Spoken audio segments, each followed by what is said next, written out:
después de una charla que tuvimos acá entre nosotros, así que vamos a darle la bienvenida oficialmente a David, que es Acuña, que es consejero escolar de San Martín. Bueno, contanos, estamos hablando un poco de qué es lo que está pasando en la educación en general y en el distrito en particular. Contanos cómo ves la situación, cuál es la postura que están teniendo ustedes dentro de esta crisis que por ahí enmarca inclusive a la Universidad de San Martín, que es una universidad nacional, pero que está sentada en este territorio y que tiene un vínculo muy fuerte. De hecho, hubo ahora con el tema de la quita de los terrenos un decreto municipal acompañando a la universidad. Te escucho. Mira, yo estuve escuchando atentamente ante las entrevistas. La educación y la estructura educativa no es más que una caja de resonancia de lo que pasa a nivel general en el país, que desde mi punto de vista es totalmente desastroso el proyecto político que se aplica del Estado nacional y provincial.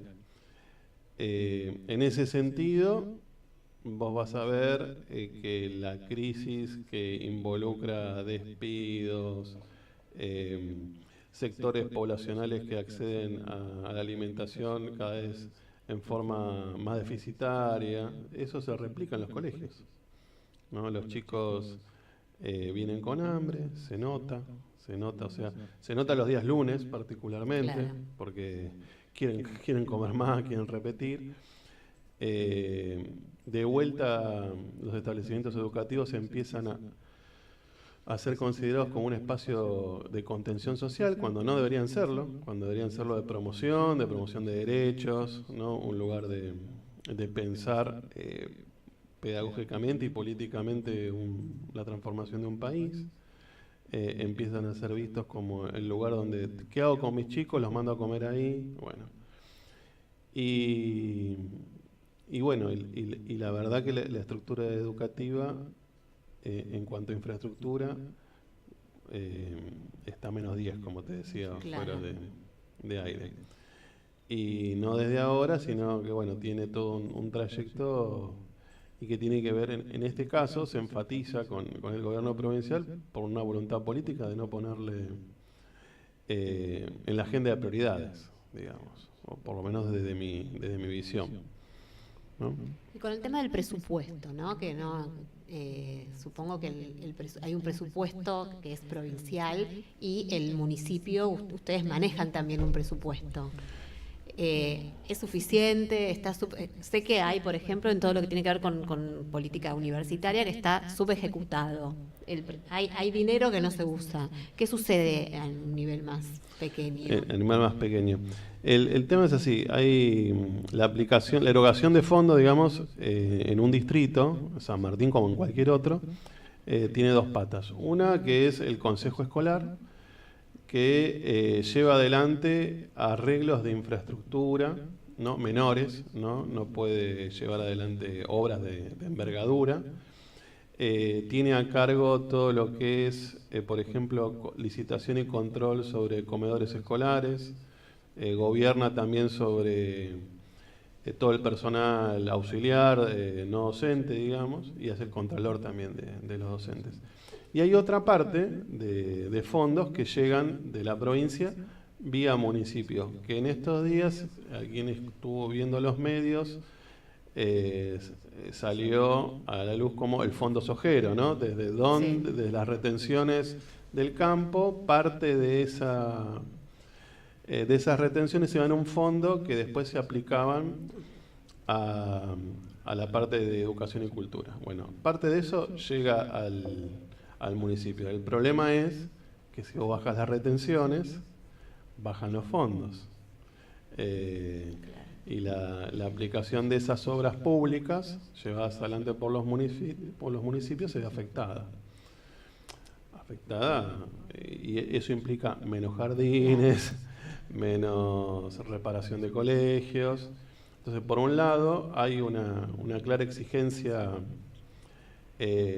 social correcta de mejorar la infraestructura. Por otro lado, hay un discurso mediático, en este caso de nuestra gobernadora, que como que te tira la pelota para tu lado diciendo, bueno, hagan las cosas, lo que pasó con la garrafa, la chancha de gas que explotó, es prácticamente culpa o de la directora o del matriculado que estuvo interviniendo, y no se hace cargo digamos, de la tarea política, porque es una tarea política de la gobernación de invertir en esos aspectos. Ahora, por un lado te dice mediáticamente que tenés que hacerte cargo, pero por otro lado te saca la posibilidad de contar con fondos, la provincia y la nación. Entonces es una encrucijada, ¿no? Y esto el escarnio de los medios a veces sobre la comunidad educativa, que voy a repetir, murieron 2 personas y vos, a medida que ibas viendo los medios, parecían que eran ellos los culpables. Claro, que fueron y encendieron el gas. Claro. Sí, que encendieron una llamita. Exacto, ¿no? Y pensando en lo que dijo Gabriel Brenner, ¿no? Con el tema del lugar, desde dónde pensar y las diferentes cuestiones que están enmarcadas en este conflicto o en este momento de evolución y de revolución, esperemos. Hablaba de los docentes, del lugar del docente. Vos, Graciela, que sos una docente desde hace mucho tiempo y que estás en contacto con docentes, coordinás docentes, ¿vos qué reflexión podés hacer acerca del lugar que tienen ustedes? Yo creo que Gabriel Brenner dijo algo que para mí siempre fue importante, y es que a partir de ciertas disminuciones presupuestarias y de tratar de relocalizar la acción docente con estas disminuciones presupuestarias, los docentes van perdiendo este rol político que deben tener dentro de los ámbitos en donde están trabajando. Claro. Y además hay en el sistema universitario, por lo menos, creo que en todos los niveles, por el tema que decían de la vocación, pero en el sistema universitario hay una precarización del sueldo docente que incluso por los mismos docentes a lo largo de muchos años no estuvo mal visto. Entonces claro, se podía ser docente universitario porque se consideraba que por una parte era un aporte interesante que hacía uno una vez recibido al sistema educativo, y ese rol no estaba lo suficientemente profesionalizado como para que además uno pensara que eran horas de trabajo, dedicación, know-how puesto al servicio de lo que a uno le gustaba, por supuesto, claro, porque sí, es cierto que a lo mejor vocación no es la palabra que lo define mejor, pero pasión sí. Claro. Entonces, generalmente la dedicación docente implica ser muy apasionado por lo que uno está haciendo, y durante muchos años de alguna manera se pensaba que era suficiente con la oportunidad de estar, claro, ¿no?, en el rol. Y creo que eso, por suerte, fue cambiando, y de hecho ahora las demandas que hay reales y necesarias acerca de la retribución que debe tener cualquier profesional cuando está ejerciendo lo que con pasión hace, han permitido que los grupos empiecen a reaccionar. Porque inclusive hay muchos docentes ad honorem, y parece como algo sí, natural, y es un normal, porcentaje importante. El sistema, como pasa siempre, hay procesos que son muy lentos, pero esta costumbre, este uso y costumbre que hemos tenido en el ámbito universitario de por pasión, por vocación, claro, por deseo, por colaboración, participar en espacios en donde a lo mejor no había la retribución necesaria como para que esa planta docente pudiera tener la dimensión que tenía, y entonces surgía siempre claro, el rol del docente ad honorem. Nosotros sabemos que hay un momento en la carrera docente que es probable que un estudiante, cuando todavía es estudiante, pueda hacer como alumno graduado alguna experiencia docente ad honorem, pero en el momento en el cual ya es un profesional, ese criterio debiera dejarse de lado, ¿no? Totalmente. Es así. Ahora, en el caso de UNSAN, y me refiero específicamente a nuestra unidad académica, que es la Unidad Académica de Arquitectura, sabemos que supimos desde el principio que no queríamos que existiera esta alternativa de la docencia ad honorem. Tratamos de armar un equipo docente, que sea un equipo docente rentado, que por supuesto tiene todas las dificultades que a nivel nacional pueden tener todos los docentes a nivel universitario en las diferentes dedicaciones, parciales, semi-exclusivas, exclusivas, etcétera, pero pensamos que que es importante que el mismo docente haga una valoración personal de lo que está realizando a partir de que su trabajo tiene que ser retribuido correctamente, ¿sí? Perfecto. ¿Y qué pasa con los docentes en el distrito? ¿Qué les está pasando con esto de la participación? ¿Hay conflicto? ¿Cómo ustedes acompañan esto desde lo micro, que es el municipio, esto que está sucediendo en las escuelas, en la universidad? Primero aclarar que el Consejo Escolar no es municipal, ¿no? Claro. Depende del Ejecutivo Provincial, Bien. de la Dirección General de Escuela, que articulamos con el municipio, todo bien. Y que tampoco es un organismo que regula la función docente, solamente hace el contralor a nivel laboral. Pero sí, obviamente articulamos con todos los gremios. Cuando pasó lo de la Escuela de Moreno, por ejemplo, Claro. Se movilizó al Consejo Escolar, los gremios, y desde los consejeros, que somos en este caso la oposición, porque el Consejo Escolar está, la presidencia la tiene Cambiemos, y el bloque, bueno, yo vengo del Frente para la Victoria, y en conjunción con Unidad Ciudadana y el Partido Justicialista se armó el bloque Peronismo para Todos, acompañamos la movilización docente. En ese punto, sí hay una articulación en cuanto a demandas. Claro. Tenemos una visión integral de lo que es la educación, tanto de los gremios como nosotros, donde todos debemos de alguna forma ponernos al hombro una pelea que es totalmente política.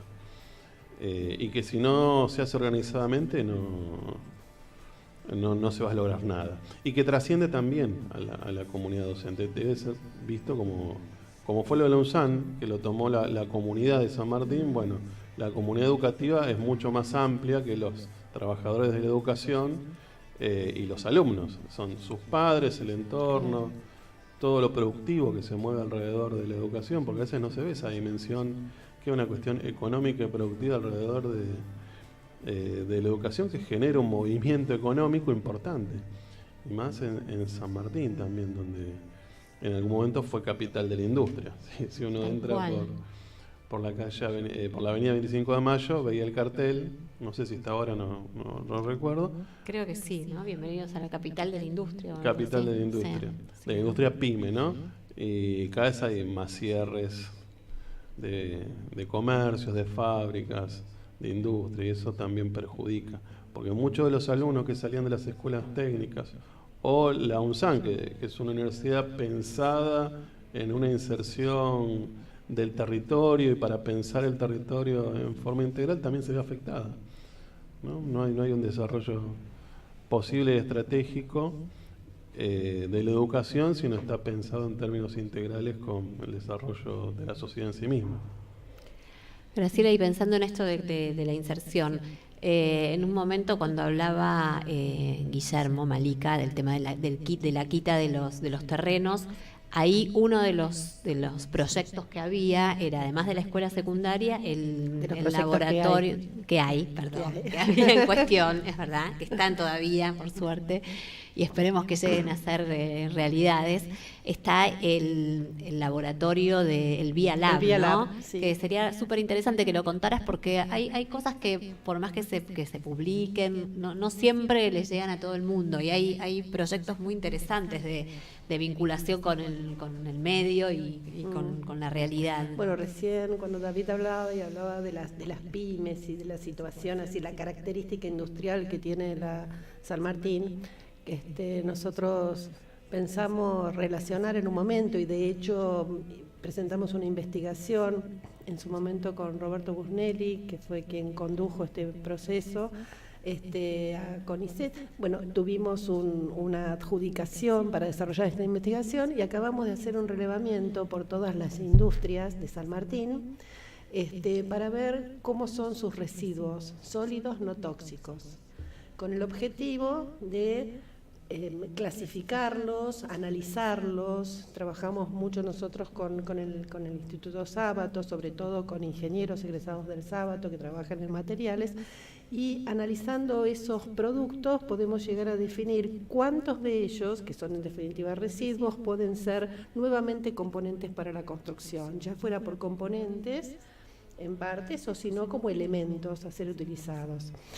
Ese es un programa interesante de articulación con el territorio, con un mundo industrial de San Martín, que es cierto, está en este momento depreciado por la situación económica, pero que tiene mucho potencial, ¿no? Y entonces un análisis y un estudio de esto que se considera residuo puede ser una forma de revalorizar algo que en los costos está considerado ya como pérdida.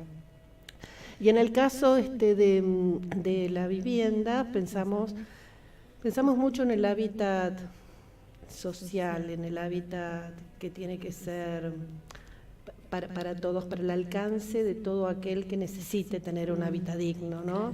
Y dentro de estas características que debe tener este hábitat, hay una muy importante, es que tiene que estar sustentable, no solamente desde el punto de vista económico, pero tiene que tener una sustentabilidad tal que pueda ser accesible y perdurable en el tiempo. Entonces, en el Via Lab es un laboratorio que se propone hacer un análisis de posibles tecnologías que sean utilizadas para la construcción de un hábitat que tenga una característica importante en cuanto a la economía en su construcción, pero que a su vez dé un rendimiento, sobre todo energético, que permita durabilidad y la posibilidad de un hábitat digno, sustentable, con eficiencia energética, para recomendar, para habilitar para los planes de viviendas. Y este Via Lab tiene como propósito ir construyendo una serie de modelos con diferentes tecnologías, y esos modelos van a ser medidos energéticamente de modo tal de que podamos hacer algo así como certificaciones de mediciones energéticas. Eso por un lado. Y por el otro lado, estamos también organizando un laboratorio que demanda un análisis de la calidad del aire, ¿sí? Entonces, a partir de mediciones de aire en diferentes situaciones de hábitat, que pueden ser escuelas, hospitales, industrias, oficinas, hay mediciones que nos permiten decir cuáles son los ámbitos en donde la calidad del aire es la adecuada para poder realizar las actividades que habitualmente hacemos. Bueno, es muy interesante todo esto. Y para ir cerrando, ¿cómo ven la situación? ¿En qué va a desembocar esto que está sucediendo? Digo, desde la experiencia, bueno, vos también habrás experimentado en tu trayectoria educativa las crisis que hablábamos, que son como, ¿no? Como van en círculo o van adelante y aparecen como mojones para saltar. ¿Qué pensás vos al respecto? ¿Qué es lo que se puede hacer? ¿Qué va a suceder? La situación, tal como decía él, tiene un panorama nacional en todos los aspectos, no solamente el educativo, que es desafortunado. Muy desafortunado. Entonces, hacer diagnósticos de posible superación de lo que está pasando demanda algo, me imagino, un análisis más complejo. Pero de lo que sí estoy segura es de que hay una concientización a nivel de, por lo menos, la educación superior, de aquellas instituciones que imparten enseñanza a nivel público, de que se tienen que conseguir los objetivos que queremos a partir de la unidad. Y además de propuestas concretas, es decir, hay que trabajar en lo propositivo, hay que trabajar en el intercambio entre los claustros, hay que ser solidario con los pedidos de cada uno de ellos, provocar en todo momento la necesidad de remediar lo que está pauperizado.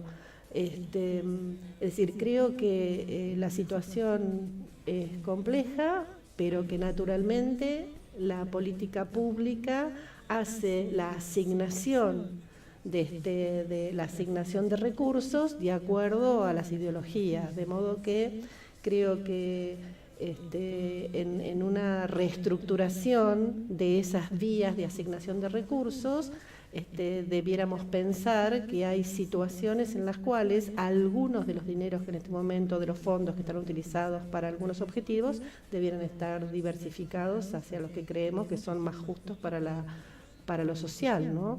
Para la redistribución, para la justicia social y para la inclusión, para la equidad. Yo soy más pesimista. Bueno. No, creo que en la medida que este gobierno profundice sus políticas, vamos a estar peor. Acaban de prácticamente desguazar el Estado con los ministerios, y eso pasándolo muchos a secretaría o organismos de Estado a subsecretaría, o algunos desaparecen. Eso también te marca las pautas en las cuales tienen la prioridad puesta. Creo que no hay, y yendo específicamente al ámbito educativo, no hay posibilidad de solución o de reforma educativa, sino hay una reforma social integral, eso desde ya. Si por mí fuera, este gobierno se tendría que ir mañana mismo. Cada minuto que pase nos deja más endeudados, y aunque vuelva que Dios quiera, un gobierno de corte popular, nos deja en un escalón más atrás del cual se despidió el último, digamos. Yo era afín al gobierno nacional anterior, y entiendo que por más que nos hagamos cargo eventualmente por voto popular de un próximo gobierno, vamos a estar en una situación peor a la cual entregamos el gobierno o nos hicimos cargo de algunos problemas. Y si Dios no quiere, ¿qué hacemos para que esto suceda? Digo, más allá de esto de, bueno, ¿qué están haciendo como oposición? Primero ¿Cuál es el votar planteo? Sí, eso, votar bien desde ya, pero bueno, como digo, tomé esto de Dios quiere porque me pareció que, bueno, desde la oposición, ¿qué proponen concretamente y qué acciones están haciendo para que, además de que Dios quiera, la gente vote lo que ustedes consideran que es votar bien, que es votar a otro signo? Sí, no sé si el término es votar bien, ¿no? Porque, o en todo caso, que tu propuesta sea la más votada, ¿no? No vamos a analizar los por qué los pueblos eligen lo que eligen, y a veces desde el punto de vista popular o progresista, diría hasta en contra de ellos mismos o de nosotros mismos. Desde el ámbito educativo, local, y lo que podemos hacer, nuestro granito de arena, digamos, de un consejo escolar, nosotros hemos propuesto y logramos que se acompañe hasta por unanimidad desde el consejo escolar el pedir más presupuesto, exigir más presupuesto, lograr generar las condiciones organizativas en la calle para que también esto que te comentaba de la movilización de los gremios educativos y de la comunidad educativa al consejo escolar, habilitó que al cuerpo, digamos, de consejeros se votara por unanimidad la exigencia al gobierno provincial de erogación de más fondos. Ese es nuestro aporte. Creo que la salida es política, pero que si la política no se expresa en la calle en términos organizativos y con niveles crecientes, ¿no? en esas formas de expresión y de organización, los organismos públicos donde se decide la cuestión no tienen trascendencia. Parece que la democracia se ejerce en la calle y después hay la posibilidad de réplica al interior de los organismos públicos. Bueno, para ir cerrando, yo voy a leer 2 párrafos de una nota que escribió Alejandro Grimson en la revista Anfibia, que de paso se las recomiendo porque es excelente, que son el primer párrafo, digamos, y el último, que dice: la multitudinaria y federal marcha universitaria no fue magia. 1 de cada 20 argentinos estudia o trabaja en una universidad pública. La idea subyacente bajo la cual se convocó la marcha era: no hay país sin universidad. Pero la brusca devaluación del peso y una incertidumbre galopante sobre el rumbo de la economía dio vuelta a la frase: sin país no hay universidad. Lo que sucedió el 30 de agosto es que el movimiento estudiantil se mostró con toda su potencia, abrazando a sus docentes. Fue una multitud de estudiantes la que en 2001 derrotó el plan de destrucción de la Universidad Pública de López Murphy. Sin ellos la lucha por la universidad es ardua, muy desigual. Los docentes seguirán apostando a esa articulación por la que vienen trabajando hace tiempo. Será solo con esa unidad de la comunidad universitaria, interpelando al conjunto de la sociedad, que la lucha estará a la altura de la universidad que tenemos y de la que deseamos para las futuras generaciones.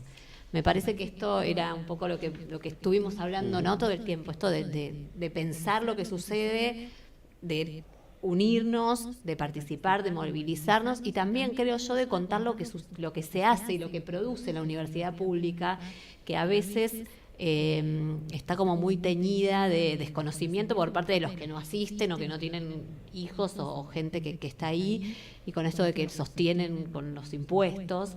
Y bueno, como todo lo que se devuelve y todo lo que se produce y todo lo que se comparte desde la universidad pública y todo lo que ganamos todos con que cada uno de los estudiantes, de los docentes y de los trabajadores que no docentes estén ahí, nos enriquece por ahí, no monetariamente o no económicamente, pero nos hace una sociedad mejor, creo yo. Bueno, les agradezco muchísimo. Gracias, Gustavo, por el al contrario, espacio. muchas gracias por la participación.